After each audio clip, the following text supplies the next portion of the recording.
Hello everyone. आज मेरे पास supreme court से एक बहुत बड़ी खुशखबरी है जो पूरे देश के आउटसोर्सिंग और इर्रेगुलर एम्प्लॉयज के लिए बहुत बड़ा बदलाव लाएगी। सुप्रीम कोर्ट ने लाखों आउटसोर्सिंग और इर्रेगुलर एम्प्लॉयज के भविष्य और अधिकारों की रक्षा के लिए एक ऐतिहासिक फैसला सुनाया है। चलिए इसे समझते हैं। सबसे पहले कोर्ट ने उमा देवी जजमेंट के गलत इस्तेमाल को स्पष्ट किया।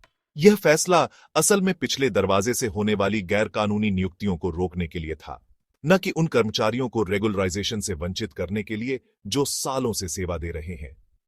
कोर्ट ने जोर देकर कहा कि एक दशक से ज्यादा का काम टेम्पररी नहीं होता, यह इंटीग्रल और कंटिन्यूअस होता है। अगला, ड्यूटीज का नेचर। कोर्ट ने इस दावे को खारिज कर दिया कि अपील करने वालों की भूमिकाएं पार्ट टाइम या कैजुअल थीं। जस्टिस नाथ ने बताया कि सफाई और रखरखाव जैसे रोजमर्रा के काम जरूरी होते हैं और उन्हें रेगुलर पदों के रूप में माना जाना चाहिए। फिर नेचुरल जस्टिस का मुद्दा। टर्मिनेशन लेटर्स में पहले से कोई नोटिस या स्पष्टीकरण नहीं था, जो नेचुरल जस्टिस के सिद्धांतों का उल्लंघन करता है।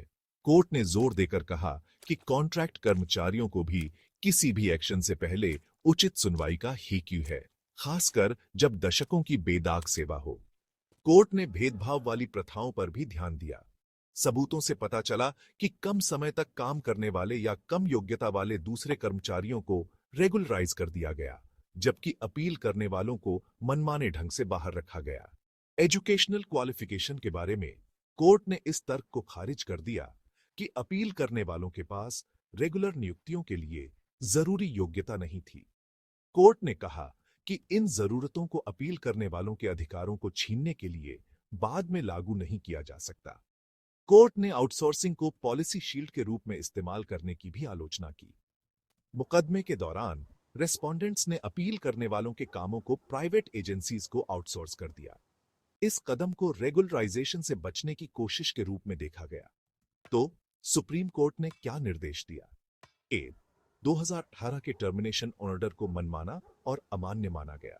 2, अपील करने वालों को वापस नौकरी पर रखने और उनकी सेवाओं को तुरंत रेगुलराइज करने का आदेश दिया गया। 3, पिछली सैलरी नहीं दी जाएगी, लेकिन सर्विस से बाहर का समय पोस्ट रिटायरमेंट बेनिफिट्स में गिना जाएगा। कोर्ट के फैसले से उचित रोजगार प्रथाओं की जरूरत पर जोर दिया गया है। टेम्पररी या कॉन्ट्रैक्चुअल जैसे लेबल लंबे समय के काम के असली नेचर को मिटा नहीं सकते।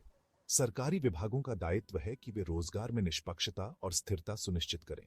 यह फैसला आउटसोर्सिंग और इर्रेगुलर कर्मचारियों के लिए एक बड़ी जीत है और उचित रोजगार प्रथाओं की याद दिलाता है।